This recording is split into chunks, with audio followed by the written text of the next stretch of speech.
जय श्री राम। शंखनाद में आपका स्वागत है। उद्धव ठाकरे की पार्टी के अंदर तो झगड़ा चल ही रहा है, लेकिन महाविकास अघाड़ी में भी तीनों दल आपस में भिड़े हुए हैं। तीनों को जबरदस्त नुकसान हो रहा है और इस एमएलसी चुनाव में 13 विधायक, विधान परिषद के 13 विधायक एमएलसी इनके हाथ से निकल रहे हैं, क्योंकि एक तो इनके पास पार्षद नहीं है, दूसरा इनकी पार्टी के अंदर ही इनके नेता जो है कोई बैकफुट पर आ जाता है, कोई नाम वापस ले लेता है और पार्टी पर इनका ही कंट्रोल नहीं है। अभी एमएलसी की 17 सीटों पर चुनाव है 18 जून को, लेकिन उसमें से 6 सीटों पर महायुति निर्विरोध जीत गई है, यानी कि वहां पर उम्मीदवारों ने नाम वापस ले लिया। और जिसके बाद तीनों के बीच में ऐसा झगड़ा चल रहा है कि यहां तक कहा जा रहा है शरद पवार के लिए, एनसीपी एसपी के लिए उद्धव ठाकरे की पार्टी कांग्रेस कह रही है कि पीठ में छुरा घोंप दिया। यूबीटी के वसंत मोरे इस तरह के बयान उनकी तरफ से आ रहे हैं कि हमें अघाड़ी से अलग हो जाना चाहिए, या एनसीपी एसपी ने छुरा घोंप दिया है हमारी पीठ पर और हमारे हाथ से इन्होंने सीट ले ली।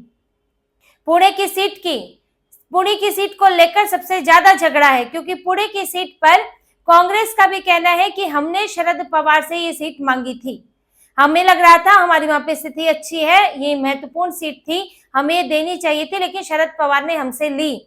लेकिन अब इन्होंने आखिरी समय में इनके जो उम्मीदवार थे वो चुनाव से पीछे हट गए और ये सीट ना हमें मिली ना ये उनके पास गई और पुणे की सीट अजीत पवार के पास चली गई।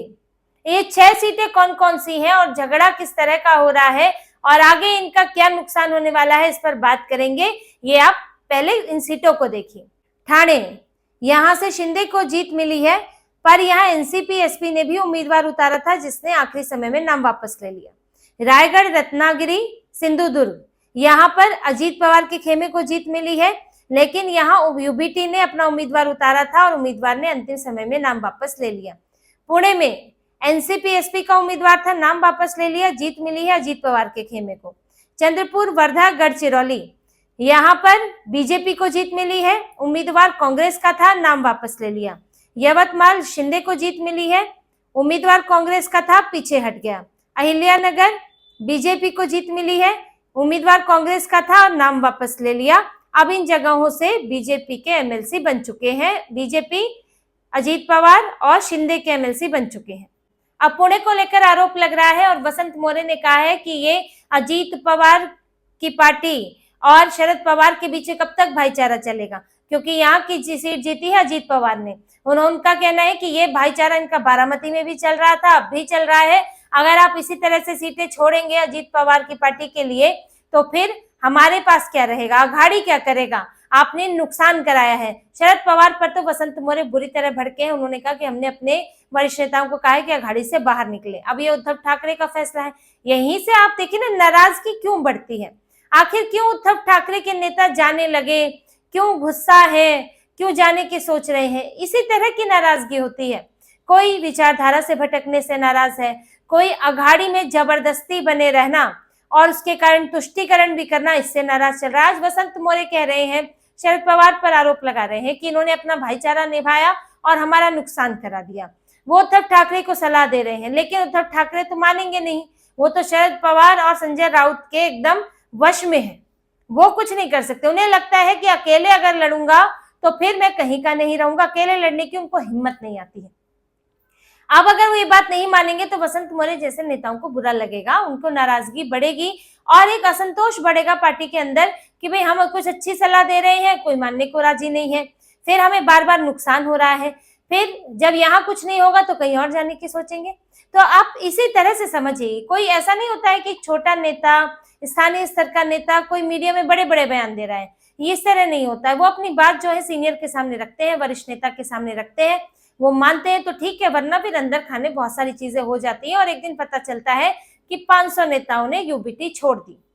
और यही लगातार 1-1.5 साल से हो रहा है, जब से लोकसभा चुनाव, विधानसभा चुनाव में इनकी हार हुई है तो उद्धव ठाकरे की पार्टी से लोग निकल ही रहे हैं, आना तो बहुत कम हो रहा है।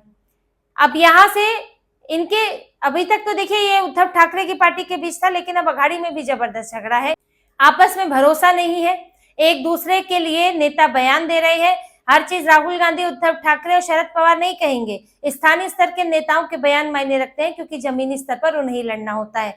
तो जिस तरह से कांग्रेस नाराज है, उद्धव ठाकरे नाराज है, और ये नाराजगी सिर्फ शरद पवार को लेकर नहीं है। जहां से उद्धव ठाकरे के बाहर हुए वहां कांग्रेस लड़ रही है, जहां कांग्रेस के बाहर हुए तो वहां कांग्रेस से लड़ा जा रहा है कि फिर हमने सीटों का बंटवारा किया क्यों, ये हमारी स्ट्रेटेजिक फेलियर है। फिर इसमें अब इन्होंने एक तरीका निकाला है कि हम अपनी इज्जत बचा लें, ये दिखने की बजाय कि हमारे नेता हमारी सुनते नहीं, बागी हो गए हैं, या हम डर के मारे पीछे हट गए, ये कहने की बजाय ये लोग कह रहे हैं कि खरीद फरोख्त हुई है, खरीदा गया है हमारे उम्मीदवारों को। लेकिन बसंत मोरे ने खुद कहा कि ये कोई यहाँ पर खरीद फरोख्त, यहाँ पर कोई बाजार नहीं लगा था, यहाँ भाईचारे की वजह से हम हारे हैं। ये इनकी अपनी पार्टी के नेता का कहना है, यूबीटी के नेता का। तो कोई खरीद फरोख्त तो ये लोग अपनी इज्जत बचाने के लिए कह रहे हैं। सुप्रिया सुले भी वही बोल रही है। आपका अंदर झगड़ा चल रहा है कि अपने लोगों को नहीं संभाल पा रहे हो, तो इसमें खरीद फरोख्त की बात कहां से आई? अगर है भी, अगर है, क्योंकि ऐसा नहीं कि चुनाव में खरीद फरोख्त नहीं होती है, तो आप कंप्लेंट कराएं, आप एक ऑफिशियल कंप्लेंट कराएं और फिर उसकी जांच की मांग करें। आप तो भाई बड़े बड़े वकीलों वाले हैं, सिब्बल सिंह भी वाले हैं, आप जाएं फिर कोर्ट और वहां से जांच के आदेश लाएं। यहाँ से बयानबाजी करके काम चलाना है, क्योंकि पता है हार चुके हैं, अब बस इज्जत बचानी है। इसी तरह से देखिए, अभी 6 सीटें चली गई हैं, इनकी आगे 7 सीटें और जाने वाली है, क्योंकि इनके पास स्थानीय स्तर पर ये लोग चुनाव जीते ही नहीं है। स्थानीय स्तर पर सदस्य नहीं है, नगर पालिका सदस्य, नगर निगम सदस्य, पंचायत स्तर पर इनके पास नहीं है, अध्यक्ष इनके पास नहीं है। अब जब है ही नहीं तो वोट कौन डालेगा? तो 7 सीटें तो इनके हाथ से और जाती भी दिख रही हैं।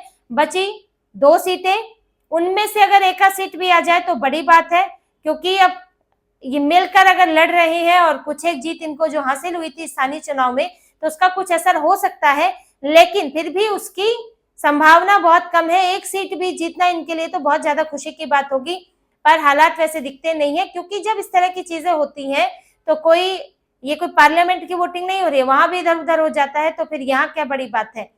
पर इनके हाथ में इस पूरे 17 में से मुश्किल से 1-2 या फिर 0 हाथ लगने वाली है, और इनको इसका नुकसान विधान परिषद में होगा ही, और साथ ही इनको अघाड़ी के अंदर अब जो टकराव चला है उससे इनके जो नेता हैं वो मांग करने लगे हैं कि हमें अघाड़ी गठबंधन से निकल जाना चाहिए। तो उद्धव ठाकरे के ऊपर तो कई तरफा मुसीबतें हैं, एक पार्टी खाली हो रही है, पार्टी के नेता बागी हो रहे हैं, यहाँ से गठबंधन में भी बगावत शुरू हो गई है, तो फिर आप कहाँ के रहेंगे? इसलिए उद्धव ठाकरे थोड़ा इंडी गठबंधन की बैठक के लिए एक्टिव है कि चलो राहुल गांधी के ही गले लग जाएं, अब उनसे ही कुछ कह ले। तो इनको तो इधर उधर सहारा चाहिए, बैसाखी चाहिए, एक बढ़िया सहारा इनको मिला हुआ था बीजेपी का, वो इन्हें रास नहीं आया है। आप कभी राहुल गांधी के कंधे पे लटक लो, कभी शरद पवार के कंधे पे लटक लो, लेकिन इससे आपकी पार्टी सुधरने वाली नहीं है। इनकी पार्टी में जितने लोग जा चुके हैं, शायद जितने कभी आए होंगे कुछ 1-2 सालों में, उससे कई ज्यादा इनकी पार्टी से जा चुके हैं, और उद्धव ठाकरे की पार्टी अंदर से खोखली हो चुकी है। तो इसी तरह की और खबरें और विश्लेषण आपके लिए लाते रहेंगे, हमसे जुड़े रहिए, सब्सक्राइब कीजिए, कमेंट कीजिए। बहुत बहुत धन्यवाद। जय श्री राम।